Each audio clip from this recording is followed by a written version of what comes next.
Das arrest হয়ে গেছে, আমাদের কাস্টাডিতে আছে, ওর কাছে অনেক আর্মস পাওয়া গেছে। মোট কতজন অ্যারেস্ট? 4 জন? মোট এখনো পর্যন্ত 4 জন অ্যারেস্ট আছে, 18টা আর্মস সিজার আছে আমাদের কাছে। আর্মস কি হলো? কত? আর্মস আছে অনেকটা মিক্সড আছে, কিছু রিভলভার আছে, কিছু পাইপ গান আছে, কিছু লং আর্মস আছে, সব মিলিয়ে আমাদের কাছে 18টা আর্মস আছে এখনো পর্যন্ত।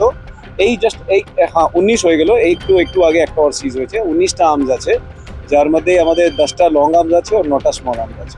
কতজন গ্রেপ্তার হলো? 4 জন গ্রেফতার হয়েছে, 2 জন ওর আটক করা আছে, জিজ্ঞাসাবাদ চলছে। মানে তাদের নাম একটু বলুন। নাম আমরা একটু পরে আপনাকে সবার নাম দিয়ে দেবো। মানে মোটামুটি রমজান মোল্লা আছে, লুৎফার মোল্লা আছে, একজন রেজাউল মোল্লা আছে আর গোপাল দাস। এই 4 জন অ্যারেস্টেড আছে আর 2 জন আর ডিটেইনড আছে। আমাদের এখনো সার্চ চলছে, অপারেশন। মানে আপনাদের কোন কোর্টে তোলা হবে? এটা আমাদের এসটিএফ হেডকোয়ার্টারে আমরা কিছু, ঠিক আছে। এখনো কি আপনাদের তল্লাশি চলছে? এখনো তল্লাশি চলছে, তল্লাশি চলবে, চলতেই থাকবে, ঠিক আছে। যতক্ষণ না আমরা সব আর্মস বার করবো, এই তল্লাশি চলতে থাকবে। মোট কত জায়গায় তল্লাশি চলছে? আমাদের এখনো পর্যন্ত 8খানা জায়গা হয়ে গেছে, আর কয়েকটা জায়গা চলবে। মানে দক্ষিণ আর উত্তর মিলি?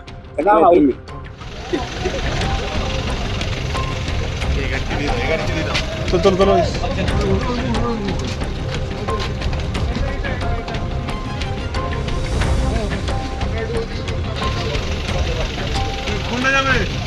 কোনটা? এই চলো।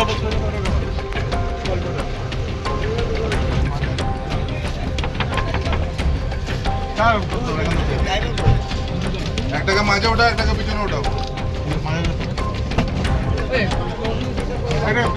পিছনে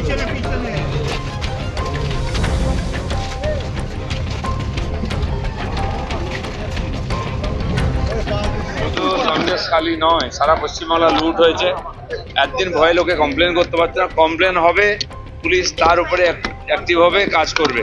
শুধু তাই নয়, আজ চিফ মিনিস্টার বলে দিয়েছেন মুর্শিদাবাদে বেলডাঙ্গাতে সেই সিএ পারিত হওয়ার পরে যেমন দাঙ্গা করা হয়েছিল, ট্রেন বাস জ্বালানো হয়েছিল, ট্রেন স্টেশন জ্বালানো হয়েছিল, তার যদি কমপ্লেন না থাকে নতুন করে ফাইল করা হবে, তাদেরকে অ্যারেস্ট করা হবে। দেশদ্রোহিতা, দেশের সম্পদ নষ্ট করলে কাউকে ছাড়া হবে। অস্ত্র তো আরো পাওয়া যাবে, চিন্তা নেই, সব অস্ত্র উদ্ধার হবে আর সবাই ভেতরে যাবে।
একদম ফাঁসি জানা হয়, এদের ফাঁসি জানা হয়, একদম ফাঁসি জানা হয়, একদম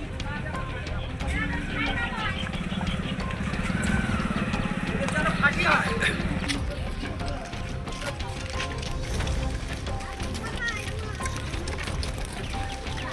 অফিসারদের কাছে শুনলাম অনেক মেশিন পাওয়া গেছে। এই মেশিন রবীন দাসকে আমরা বুঝতে পারতাম না এই ঠান্ডা ব্যক্তি এত ভালো হয়ে চলতো যে এত মেশিন এখানে পাওয়া যাবে ধারণা করতে পারা যায় না। আর আমরা আমার এই 241 নম্বর বুথে আমরা যখন এখানে ফ্ল্যাগ টাঙাই তখন ওনাদের যে সব লোকজন আর ছিল সেই সব লোকেরা বলেছিল যে এখানে ভালো করে যারা এই ফ্ল্যাগ টাঙাচ্ছে প্রতিনিয়ত যাদের দেখতে পাওয়া যায় সামনের সারিতে তাদেরকে ভালো করে ব্যবস্থা নিয়োগ করা হবে।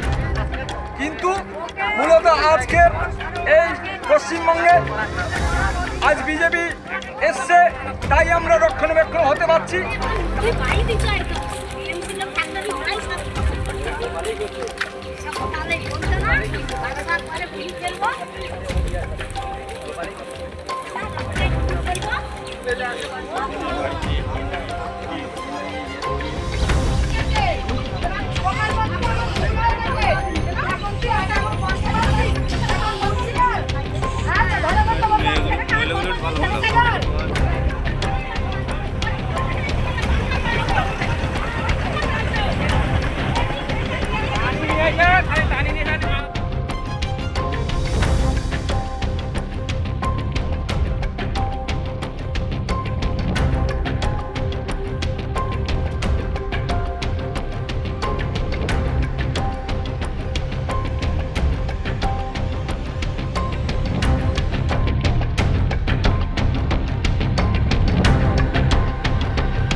আমাদের ভিডিও ভালো লাগলে লাইক এবং শেয়ার করুন। কমেন্ট সেকশনে গিয়ে জানান আপনাদের মতামত। আরও ভিডিও পেতে আমাদের চ্যানেল সাবস্ক্রাইব করুন এবং প্রতি মুহূর্তে খবরের আপডেট পেতে প্রেস করুন বেল আইকন।